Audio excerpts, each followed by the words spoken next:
Sekarang anatomi dan fisiologi tulang. Tulang bukan saja merupakan kerangka penguat tubuh, tapi juga merupakan bagian untuk susunan sendi, dan di samping itu ada pada tulang melekat origo dan insersio dari otot. Jadi otot itu melekat pada dua tulang. Ya, otot itu melekat pada dua tulang. Tulang yang bergerak namanya insersio, tulang yang diam contoh namanya origo. Ya. Contohnya menggerakkan tangan bawah, lengan bawah. Maka insersionya ada di lengan bawah, origonya ada di lengan atas. Ya, karena origo tulang yang diam, insersio tulang yang bergerak.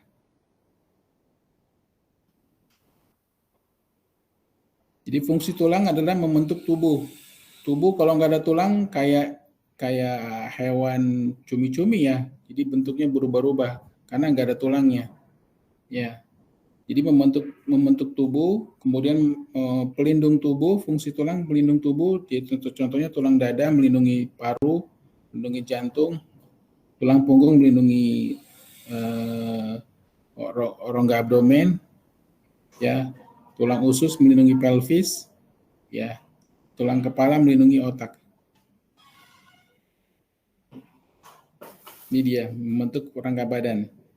Jadi kalau tulang rangkanya bermasalah, bentuk badan juga bermasalah. Contohnya orang yang skoliosis, yang tulang belakangnya tidak lurus.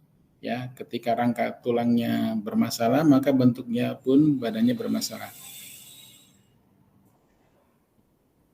Sebagai tempat melekat otot, sebagai bagian tubuh untuk melindungi dan mempertahankan, tadi sudah saya sampaikan ya. Tulang juga sebagai tempat mengatur deposit kalsium. Jadi kalau kelebihan kalsium disimpan dalam tulang, kekurangan kalsium maka kalsium tulang diambil. Contohnya pada orang hamil.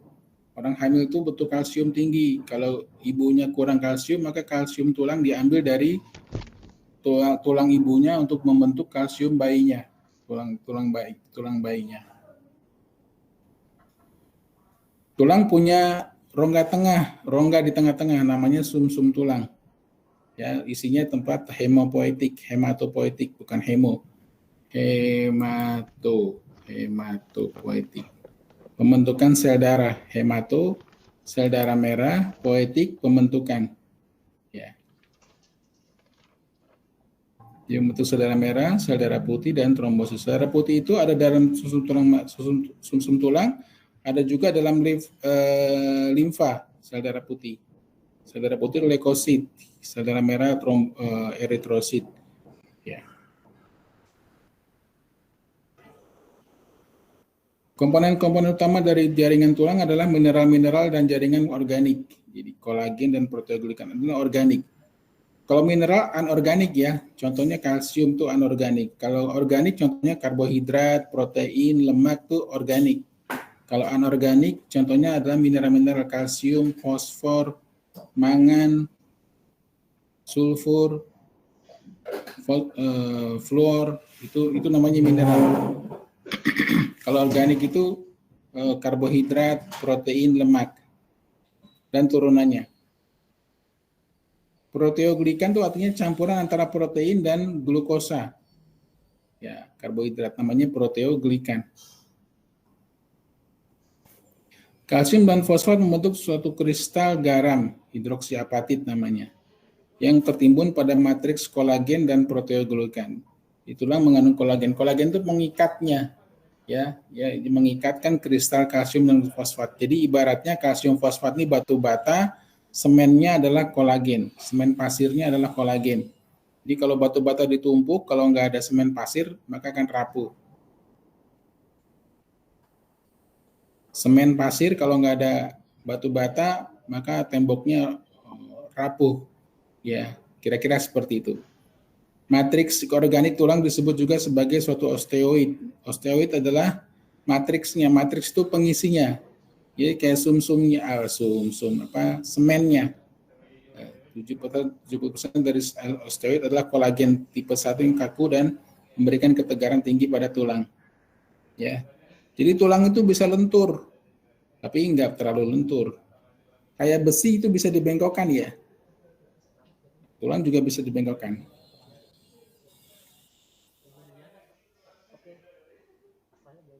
Ini biologi tulang. Ini tangan, ini kepala, ini kaki, ini ekor kaudal.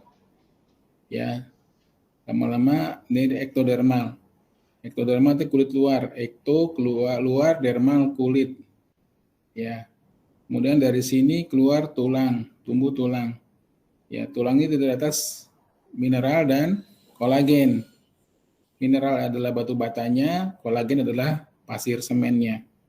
Ya, lama-lama seperti ini, lama-lama seperti ini. Ini tulang rawan, ini tulang keras. Ya.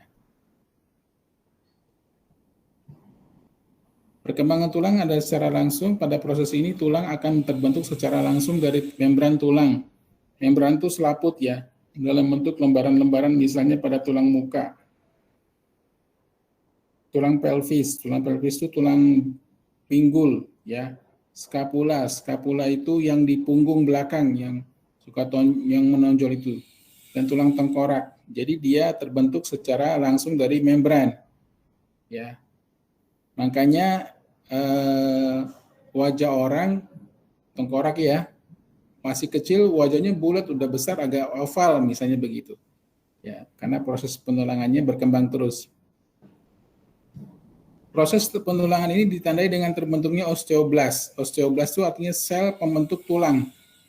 Jadi sel yang mengeluarkan kolagen, sel ini jadi dia membentuk batu bata dan membentuk pasir semen. Osteoblast itu tukangnya. Tukang yang membentuk tulang. Ya. Osteoblast menghasilkan osteosit. Osteoblast itu tukangnya, osteosit tulangnya, sel tulangnya, yang merupakan rangka secara trabekula. Trabekula itu artinya rongga-rongga di dalam tulang. Di dalam tulang itu kan rongga-rongga. Jadi tulang itu tidak kompak, tidak kompak itu artinya tulang itu berongga-rongga dalamnya. Nanti kita lihat gambar tulang ya, ada rongga itu. Secara tidak langsung pada proses tulang terbentuk dari tulang rawan, di mana proses penulangan dari tulang rawan terjadi melalui dua cara, yaitu pusat osifikasi primer pada keadaan ini osifikasi tulang. Jadi dari tulang rawan dulu, yang langsung tuh dari membran, yang satu lagi dari membran terbentuk tulang langsung, sementara dari yang tidak langsung dari proses tulang rawan dulu baru menjadi tulang keras. Ya, contohnya tangan atas, tangan bawah, lengan atas, lengan bawah, ya.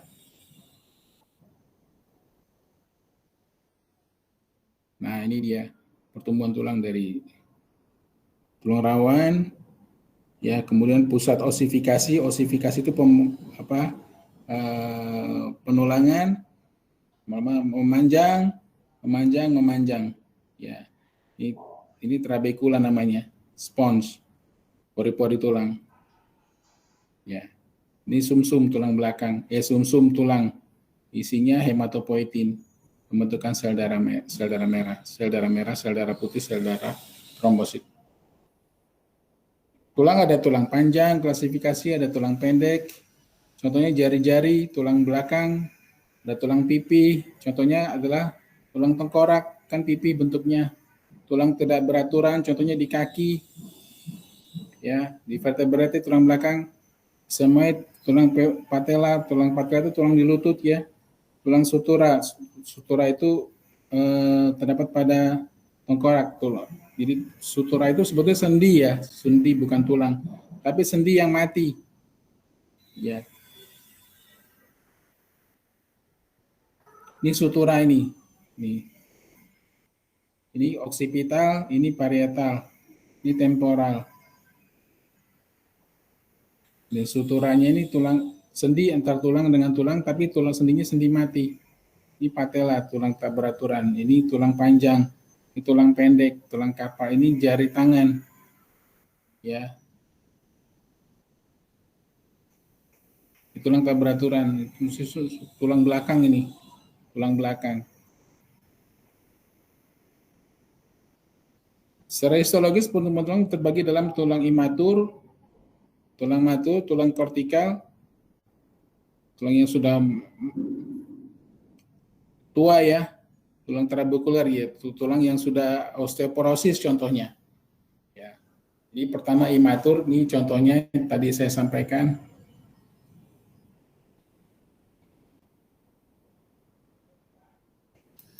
Ya, ini tulang imatur, ini tulang matur, nanti lama-lama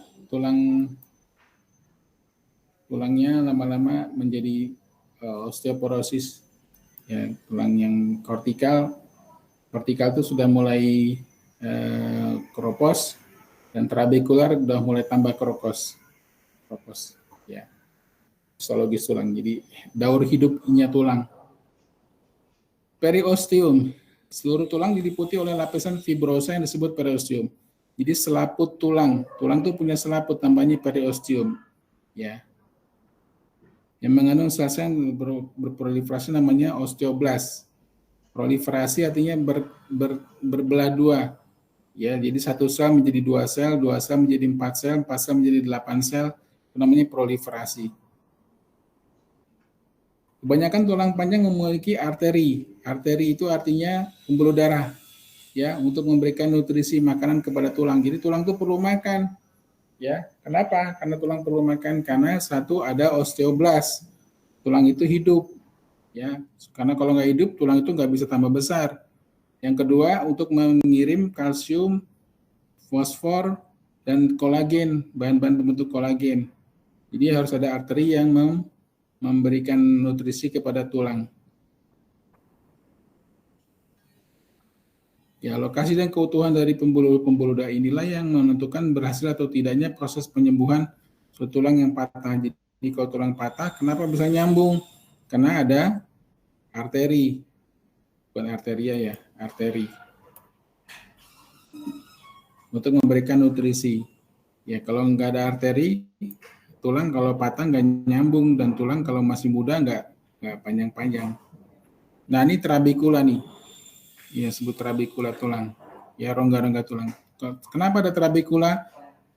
Satu, supaya tulang itu tidak berat.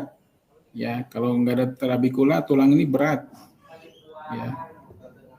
Kedua, untuk melenturkan gerakan. Ya, kalau kita lari atau jogging, kalau nggak ada trabekula, nggak ada pegas, nggak ada pernya. Di osteoblast, osteosit. Osteoblast ini menghasilkan osteosit. Osteoklas ini yang udah rapuh. Jadi osteoblast menghasilkan tulang, osteoblast menghasilkan osteosit, osteosit dimakan oleh osteoklas. Ngerti nggak, Dek? Osteoblast ini indungnya, osteosit anaknya. Osteoklas ini yang makan osteosit. Makanya orang masih muda, masih remaja, osteoblastnya lebih besar daripada osteoklas. Kalau orang sudah di atas 60 tahun, udah 70 tahun, makin lama makin pendek. Yang tadinya tinggi makin pendek. Kenapa? Karena osteoklasnya lebih banyak daripada osteoblastnya. Begitu jawabannya. Ya. Jadi osteoklas membentuk osteosit, osteosit dimakan sama osteoklas. Biasanya orang tua osteoblastnya udah sedikit, makanya orang tua nggak nambah tinggi, malah nambah pendek. Karena osteoklasnya lebih banyak daripada osteositnya. Sendi dan tulang rawan kartilago. Tulang rawan disebut kartilago. Sebentar saya revisi dikit. Tulang rawan disebut juga kartilago.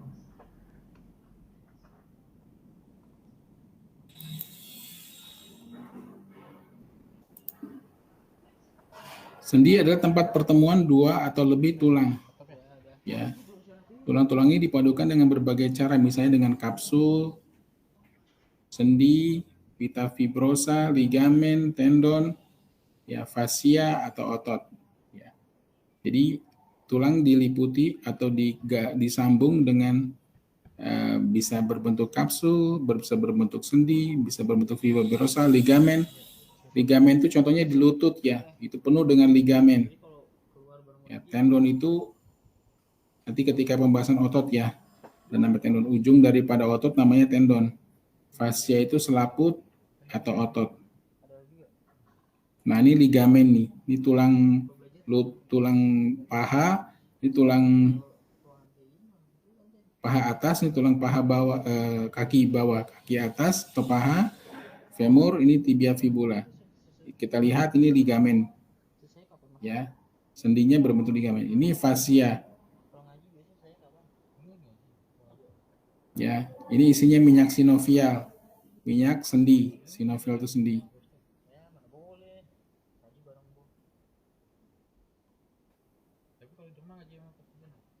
Sinovium ini cairan yang sangat kental yang membasahi permukaan sendi. Supaya apa? Supaya gesekannya ada oli. Jadi kalau ibarat mobil atau motor itu namanya oli, ya, supaya mengurangi gesekan yang membuat iritasi.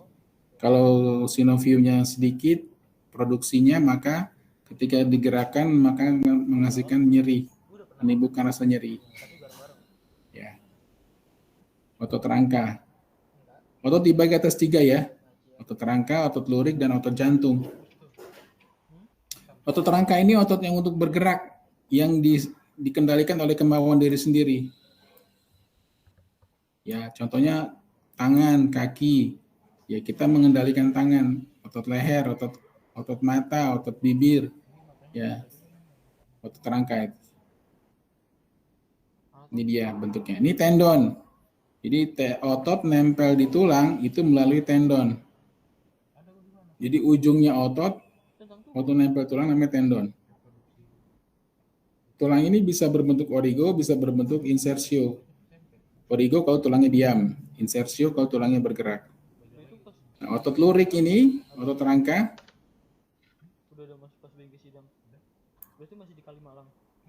terdiri atas kayak kabel listrik ya. Kayak kabel listrik.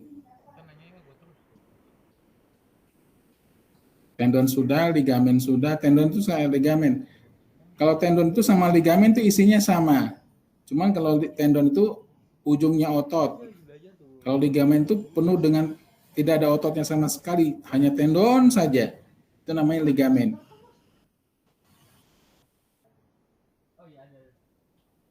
Otot di atas otot fascia tendon, otot di atas fascia tendon. Otot terdiri atas otot, fascia, dan tendon. Nih, otot terdiri atas fascia, nih perimesium namanya, fascia itu selaput ya, otot dan tendon. Ini namanya otot. Otot terbentuk 43% berat badan. Ya tergantung juga sih sebetulnya. Kalau aderai mungkin 60% ya. Jadi kalau badannya kurus ya tinggal tulangnya doang ya. Ini otot normal. Ini tendon, ini otot. Kalau dipecah, ini kayak isinya kabel nih ya, seperti ini.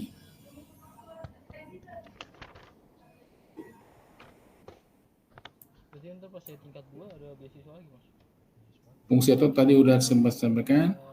Otot polos. Otot polos ini seperti otot yang tidak dapat dikendalikan oleh kemauan sendiri. Contohnya otot usus, ya, otot usus bergerak, kita nggak bisa bilang usus berhenti dulu, nggak bisa, karena dia otot polos, bukan otot lurik. Ya, otot polos, ya, otot rangka, ya, lurik itu karena bentuknya lurik-lurik tuh nih ototnya. Ototnya lurik-lurik. Kalau otot polos tidak lurik-lurik, ya isinya polos saja, ini inti selnya. Dan dia tidak dikendalikan oleh kemauan tubuh, involunteer. Kalau otot rangka itu volunteer. Otot jantung adalah otot rangka yang agak berbeda. Ya. Dia otot rangka tapi tidak bisa dikendalikan oleh tubuh. Kalau otot rangka yang lain dikendalikan oleh kemauan kita. Kalau otot jantung, otot rangka yang tidak dikendalikan oleh kemauan kita. Jadi kita nggak bisa bilang otot jantung berhenti sebentar aja, nggak bisa. Ya, jantung otomatis. Tapi dia bukan otot polos. Ini otot rangka, ini otot polos, ini otot jantung, ini otot polos. Ya, bedanya adalah otot rangka sama otot jantung bentuknya sama, cuman bedanya kalau otot jantung itu saling berhubungan antara satu sel dengan otot dengan satu serabut otot saling berhubungan, itu otot jantung. Tapi isinya sama dengan otot rangka. Otot polos saling berhubungan tapi dia nggak ada bercaknya, tidak ada bercaknya. Ini saya sudah sampaikan, tinggal dibaca saja. Fungsi sistem otot rangka menghasilkan gerakan rangka, mempertahankan sikap dan posisi tubuh.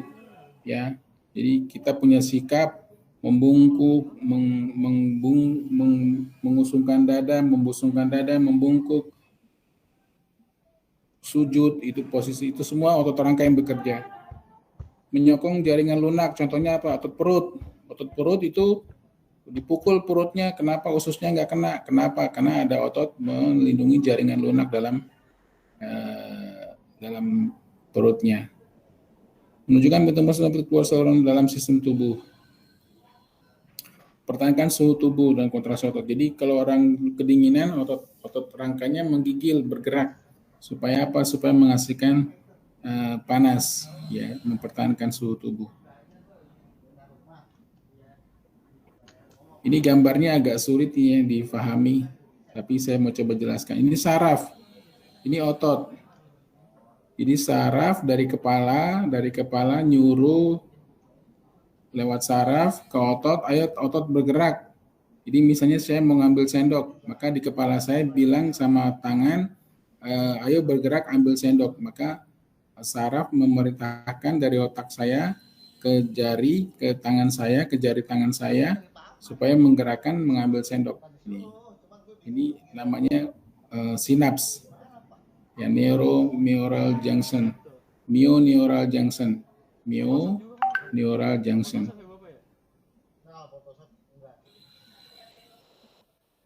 Ini komposisi otot rangka, tinggal dibaca ada berapa air, ada berapa solut terlarut ya, ada berapa persen protein, ada berapa persen yang lain. Mekanisme gerakan otot. Otot yang dapat menggerakkan rangka adalah otot yang melekat pada rangka. Jadi otot yang tidak melekat pada rangka tidak bisa menggerakkan rangka. Garis-garis gelap dan terang pada otot adalah myofibril. Ya, makanya disebut otot lurik karena ada barisan gelap dan terang. Kalau otot polos nggak ada gelap terang, yang merupakan sumber kekuatan otot dalam melakukan gerakan kontraksi. Ya, ini ada garis gelap, ini otot rangka, ini otot jantung, ini otot polos. Beda ya. Nah, ini bagian lurik.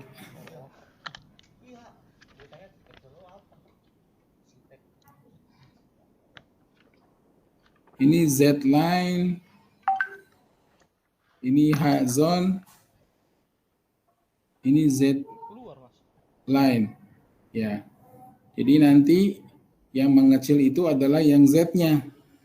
Yang Z-nya masuk ke dalam, ditarik oleh yang M line. Jadi yang merah ini masuk ke dalam, jadi ketika otot kontraksi, yang Z itu masuk ke dalam, yang Z masuk ke dalam, jadi ototnya mengecil, mengkontraksi. Jadi Z-nya mengecil, Z disk ya, diskus Z-nya mengecil. Ketika kontraksi, nanti ketika relaksasi, Z-nya membesar lagi.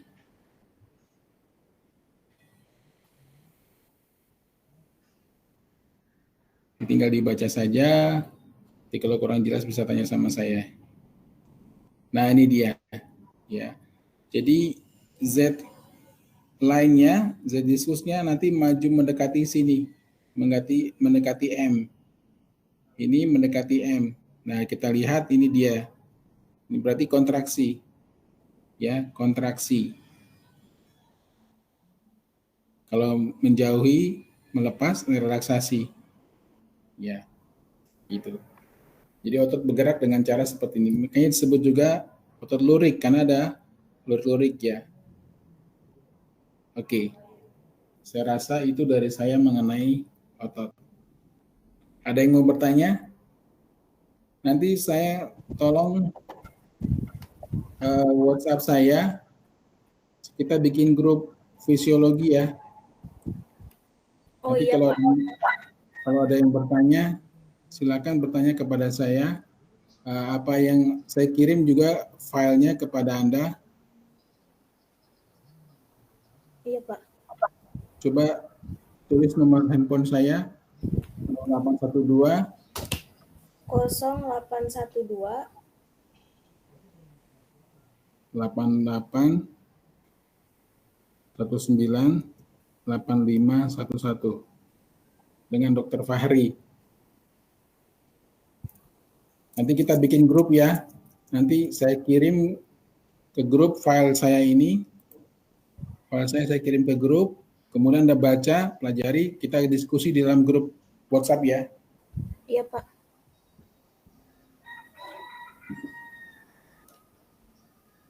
Ada yang mau tanyakan? Untuk bidang ortopedi itu bidang yang seperti apa ya, Pak? Ortopedi itu ilmu tentang pertulangan. Oh, ilmu pertulangan gitu. Iya, jadi kalau dokter ortopedi dokter bedah tulang namanya, dokter bedah ortoped, dokter bedah tulang. Ada bedah tulang anak, ada bedah tulang dewasa, ada bedah tulang punggung. Nanti ada subspesialisasi lagi. Iya, Pak. Ada lagi pertanyaannya, Dek? Sudah, Pak.